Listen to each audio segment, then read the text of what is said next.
ہمارے ہاں تو جاہل لوگ اسمبلی میں جا کے بیٹھتے ہیں جن کو سورت اخلاص نہیں آتی، سورت کوثر نہیں آتی، نماز کے فرائض کا پتہ نہیں ہوتا، کلمہ طیبہ مکمل نہیں آتا، درود پاک پڑھنے کی ان کے اندر صلاحیت نہیں رہتی، یعنی یہ کیفیت ہوتی ہے۔ تو علم میں بھی مضبوط ہو، اور دوسرے یہ کہ اپنے اعصاب کے لحاظ سے، جسم کے لحاظ سے قوی اور ہیکل قسم کا آدمی ہو کہ جو کنٹرول کر سکے، جس کے چہرے میں روب داب ہو، جس کے بازو میں طاقت اور قوت ہو، تو پھر اللہ تبارک و تعالی ان سے جب حکومت کرواتے ہیں اور وہ لوگ اقتدار پہ آتے ہیں تو وہ اپنی قوم کی خیر خواہی کرتے ہیں، غریبوں کا ساتھ دیتے ہیں، ہمدردی کرتے ہیں، اور جناب دوسروں کے ساتھ بھرپور تعاون کرتے ہیں، حتیٰ کہ اور اس کے لیے دنیا کے اندر سب سے بڑی مثالی حکومت خلافت راشدہ کا نظام ہے کہ خلفائے راشدین غرباء فقراء کے گھروں میں جا کر سامان کندھوں پہ اٹھا کر ان تک ان کی چیزیں پہنچا کر ان لوگوں کا خیال کیا کرتے تھے۔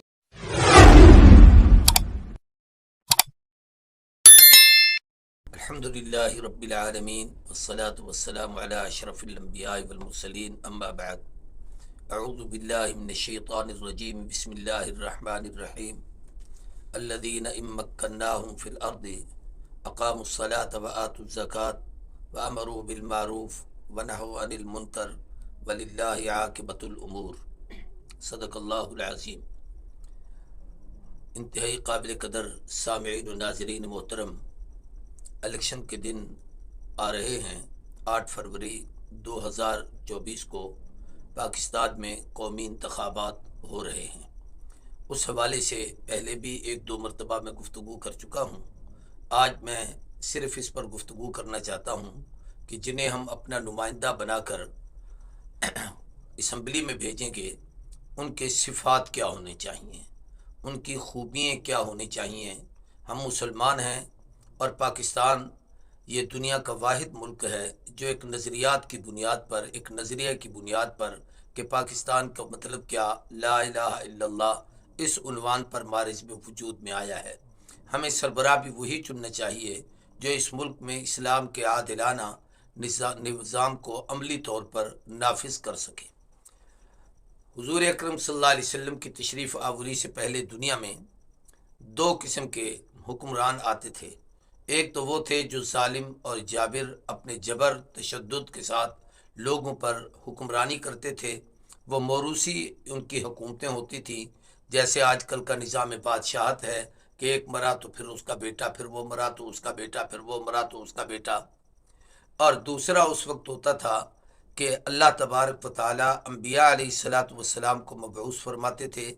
اور وہ نبی ان لوگوں پر حکمران بھی ہوتے تھے، ان میں حکومت بھی کرتے تھے، جیسے سیدنا داؤد علیہ الصلاۃ والسلام، حضرت سلیمان علیہ الصلاۃ والسلام، حضرت یوسف علیہ الصلاۃ والسلام۔ اسی طریقے سے جناب ذوالقرنین، اس قسم کے لوگوں کے تذکرے قرآن مجید میں موجود ہیں۔ ایک حدیث میں بھی ہے کہ حضور نے فرمایا کہ مجھ سے پہلے بنو اسرائیل کی سیاست یسوسہم الانبیاء، وہ نبی ان کے اس نظام کو چلاتے تھے، اور جب مجھ پر نبوت ختم ہے تو اب میرے بعد یہ نظام میرے خلفاء کے پاس ہوگا۔ جو اللہ کے نبی کے بعد جانشین اور خلیفے آئے ہیں وہ بھی اسی طریقے سے موروثی نہیں کہ ابو بکر کا کوئی رشتہ دار پہلے خلیفہ تھا تو ابو بکر بن گئے، ابو بکر کے بعد ان کا بیٹا آیا، اس کے بعد اس کا پوتا آیا، اسی طریقے سے یوں نہیں، بلکہ وہاں بھی انتخاب ہوا، صحابہ کرام نے بیٹھ کر چنا، یا حضرت ابو بکر صدیق نے اپنی صوابدید سے سیدنا عمر بن خطاب کا اس حوالے سے انتخاب کیا کہ نبی کریم صلی اللہ علیہ وسلم ہر جگہ ابو بکر کے ساتھ حضرت عمر کا ذکر کرتے تھے۔ حضرت عمر نے 6 عظیم المرتبہ شخصیات کی ایک کمیٹی بنائی، اور ان لوگوں نے بیٹھ کر حضرت عثمان ابن عفان کا انتخاب کیا۔ پھر اہل مدینہ نے بیٹھ کر جناب سیدنا علی ابن ابی طالب کرم اللہ وجہہ کا انتخاب کیا۔ حضرت سیدنا علی کے آخری دنوں میں پوچھا گیا کہ آپ کے بعد آپ کے بیٹے کو بنائیں، آپ نے فرمایا نہ حکم دیتا ہوں نہ انکار کرتا ہوں، وہ تمہاری ثوابدید پر ہے، جیسے تم لوگ بہتر سمجھو۔ اس رائے کو آج کل ہمارے ماحول میں یا ہمارے ملک میں انتخابات کی ایک شکل کہا جاتا ہے کہ اس میں کن لوگوں کو ہم آگے لے آئیں۔ قرآن مجید کی اس آیت کریمہ میں اللہ فرماتے ہیں الذین ان مکناہم فی الارض، وہ لوگ جن کو ہم زمین میں حکومت اور اقتدار عطا کرتے ہیں، ان لوگوں کی 4 نشانیاں قرآن پاک نے بیان کی ہیں۔ ایک تو یہ ہے کہ اقام الصلاۃ، وہ نماز کو قائم کریں گے، نماز کا قانون بنائیں گے، نماز کو لوگوں کا اور نماز کا عادی بنیں گے۔ اور یہ تبھی ہوگا جب ہمارا کینڈیڈیٹ، جب ہمارا رہنما، جب ہمارا سربراہ، جب ہمارا پیشوا خود نماز ادا کرتا ہو، پڑھتا ہو۔ اور اگر اس کو نماز کا ہی پتہ نہیں ہے، وہ فرائض نہیں جانتا، وہ واجبات نہیں جانتا، وہ سنت و مستحب نہیں جانتا، اور اس کو کسی نماز کی رکعتوں کا پتہ ہی نہیں ہے کہ نماز کیسے ادا کی جاتی ہے، تو وہ نماز کے قانون کو کیا نافذ کرے گا؟ تو سب سے پہلی صفت یہ ہے کہ وہ نماز کی پابندی خود بھی کرنے والا ہو اور نماز پڑھانے والا ہو۔ اس لیے نبی کریم صلی اللہ علیہ وآلہ وسلم نے حضرت ابو بکر صدیق کو اپنا مسلح امامت دیا تھا، تو صحابہ اکرام نے ابو بکر کی خلافت پر اتفاق کیا کہ جس پر پیغمبر نے اتنا بڑا اعتماد کر کے انہیں اپنی خلافت، اپنا مسلح دیا ہے، یہ اشارہ ہے کہ رسول اللہ کے بعد اس امت کی سربراہی اور قیادت بھی جناب ابو بکر صدیق کریں گے۔ اور دوسرا فرمایا وآتوا الزکوٰۃ، نظام زکوٰۃ کو قائم کریں گے، زکوٰۃ ادا کریں گے۔ ہمارے ہاں جتنے متمول، سرمایہ دار، جگیردار، صاحب ثروت لوگ ہیں، وہ اپنی جائیدادوں اور جگیروں پر سانپ بن کر بیٹھے ہوئے ہیں۔ اللہ کے راستے میں خرچ کرنا، زکوٰۃ کو ادا کرنا، زکوٰۃ نکالنا، یہ ان کے لیے بہت مشکل ہوتا ہے۔ جو خود اپنی زکوٰۃ مال کی نہیں دیتا تو وہ کہیں سے وصولی کیسے کرے گا اور اس نظام کو چلائے گا کیسے؟ اور یہ بات یاد رکھیے کہ جب زکوٰۃ کا نظام نافذ ہو جائے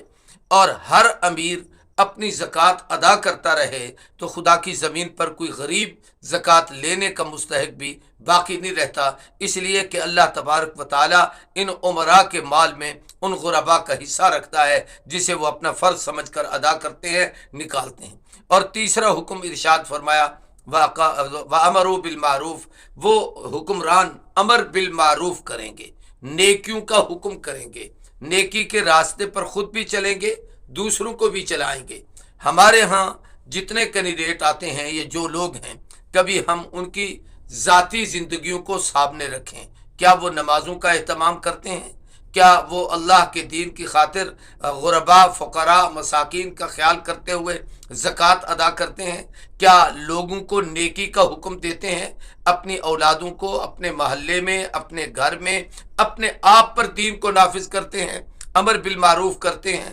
اسی طریقے سے نہی عن المنکر، برائیوں سے روکنا، بدکاریوں سے روکنا، بے حیائیوں سے روکنا، معاشرے سے بے حیائیوں کو ختم کرنا، معاشرے سے بدکاریوں کو ختم کرنا، معاشرے سے غلط کاموں کو ختم کرنا، یہ ان کا کردار ہوگا۔ ہمارے ایک بزرگ فرمایا کرتے تھے کہ جو شخص اپنے 6 فٹ کے وجود پر اسلام کو نافذ نہیں کر سکتا، وہ کیسے ممکن ہے کہ پاکستان کے 22 کروڑ عوام پر اسلام کے عادلانہ نظام کو نافذ کرے؟ یہ تبھی ہو سکتا ہے کہ جب وہ خود عمل کرتا ہو۔ تو یہ 4 بنیادی اصول، ان کو عناصر اربع ہم کہہ سکتے ہیں، جو قرآن مجید نے بیان کیے ہیں کہ ہم ایسا اقتدار کے لیے بندہ منتخب کریں جن کو ہم اسمبلیوں میں بھیج رہے ہیں،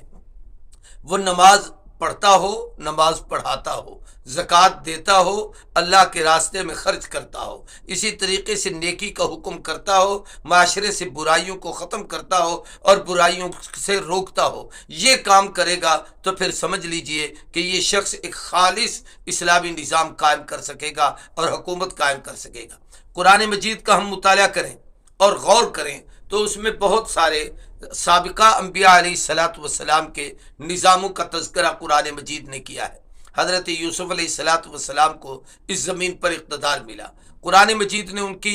3 خصوصیات بیان کی ہیں۔ ایک تو حضرت یوسف کو امین کہا کہ امانت دار آدمی ہے، جو جس کا مستحق ہے وہ چیز اس کے حوالے کرنا، یہ امانت داری ہے۔ اور دوسرا ان کی صفت فرمایا حفیظ ہے، کہ معاملات میں ہر چیز پر کنٹرول کرنے والے اور اس کی حفاظت کرنے والے، یوں نہ ہو کہ بیت المال کی چیزوں کو ضائع کر دیا جائے اور اٹھا کر اپنے ذاتی استعمال میں لگا دیا جائے۔ وہ حفیظ ہوگا، حفاظت کرنے والا ہوگا۔ اور تیسری چیز یہ کہ علیم، اسے معاملات کا علم بھی ہونا چاہیے اور اسے پتہ بھی ہونا چاہیے۔ ایسا نہ ہو کہ وہ نشے میں اتنا دھت ہو یا اتنا بےہودہ آدمی ہو کہ اس کے سامنے کچھ ہو جائے اور دنیا میں کچھ کا کچھ ہو جائے تو اس کو کسی چیز کا پتہ نہ ہو۔ اس طریقے سے انبیاء علیہ الصلوۃ والسلام میں سے جن لوگوں کا قرآن مجید نے ذکر کیا ہے ان میں حضرت سلیمان علیہ الصلوۃ والسلام، حضرت داؤد علیہ الصلوۃ والسلام،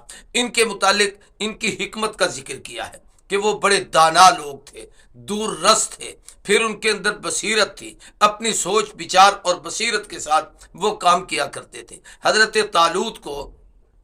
حضرت داؤد علیہ الصلوۃ والسلام کے ساتھ جالوت کے مقابلے میں بھیجا گیا۔ قرآن مجید نے اس کا تذکرہ کیا ہے، قرآن مجید نے اس میں حضرت طالوت کی دو خوبیوں کو بیان کیا ہے، بسطۃ فی العلم والجسم، کہ وہ علم کے لحاظ سے بھی بہت مضبوط آدمی تھا، یعنی صاحب علم تھا۔ ہمارے ہاں تو جاہل لوگ اسمبلی میں جا کے بیٹھتے ہیں جن کو سورت اخلاص نہیں آتی، سورت کوثر نہیں آتی، نماز کے فرائض کا پتہ نہیں ہوتا، کلمہ طیبہ مکمل نہیں آتا، درود پاک پڑھنے کی ان کے اندر صلاحیت نہیں رہتی، یعنی یہ کیفیت ہوتی ہے۔ تو علم میں بھی مضبوط ہو، اور دوسرے یہ کہ اپنے اعصاب کے لحاظ سے، جسم کے لحاظ سے قوی اور ہیکل قسم کا آدمی ہو کہ جو کنٹرول کر سکے، جس کے چہرے میں روب داب ہو، جس کے بازو میں طاقت اور قوت ہو، تو پھر اللہ تبارک و تعالیٰ ان سے جب حکومت کرواتے ہیں اور وہ لوگ اقتدار پہ آتے ہیں تو وہ اپنی قوم کی خیر خواہی کرتے ہیں، غریبوں کا ساتھ دیتے ہیں، ہمدردی کرتے ہیں، اور جناب دوسروں کے ساتھ بھرپور تعاون کرتے ہیں، حتیٰ کہ اور اس کے لیے دنیا کے اندر سب سے بڑی مثالی حکومت خلافت راشدہ کا نظام ہے کہ خلفائے راشدین غرباء فقراء کے گھروں میں جا کر سامان کندھوں پہ اٹھا کر ان تک ان کی چیزیں پہنچا کر ان لوگوں کا خیال کیا کرتے تھے۔ اگر ہمیں اس طرز کے حکمران ملے اور ایسے لوگ ہوں تو پھر اس ملک میں اسلام کا عادلانہ نظام نافذ ہو سکتا ہے۔ ہم نے یہ مملکت اسلام کے نام پر بنائی ہے، ہمیں بہت دیر تک اس کو سوچنا ہے، اور آج سے وہ سوچ شروع کر دیں کہ ہم ذاتی تعلق کی بنیاد پر ووٹ نہیں دیں گے، ہم اپنے اس وسیب یا غیر وسیب کی بات سمجھ کر کہ یہ میرا قریبی ہے، یہ ہمسایہ ہے، یہ قریب کا ہے، اس حیثیت سے اس کو ووٹ نہیں دیں گے، ہم اس لحاظ سے اس کو ووٹ نہیں دیں گے کہ وہ ہمیں جو ہے کوئی لالچ یا طمع دیتا ہے اور پیسے دے رہا ہے تب میں اس کے حق میں ووٹ استعمال کر رہا ہوں۔ دیکھنا یہ ہے کہ کیا وہ نماز کو قائم کرتا ہے، کیا وہ زکوٰۃ ادا کرتا ہے، کیا وہ امر بالمعروف کرتا ہے، کیا وہ نہی عن المنکر کرتا ہے، کیا وہ علم کے لحاظ سے مضبوط آدمی ہے، کیا وہ جسم کے لحاظ سے توانا اور مضبوط اور صحت مند اور قابل اعتماد ہے، یا اسی طریقے سے وہ امین اور دیانتدار ہے، حفیظ ہے، صاحب علم ہے۔ اگر یہ ساری صلاحیتیں ہیں تو پھر اس کے اندر اس کے حق میں ووٹ استعمال کیجئے، اور یہی میری اور آپ کی کامیابی کا راز ہوگا۔ اللہ تبارک و تعالی ہماری اس مملکت خدا داد پاکستان کی چپے چپے کی حفاظت فرمائے، اور ہر قسم کے شرور و فتن سے اس کو اپنی امان نصیب کرے اور نیک صالح حکمران عطا کرے۔ وآخر دعوانا الحمدللہ رب العالمین۔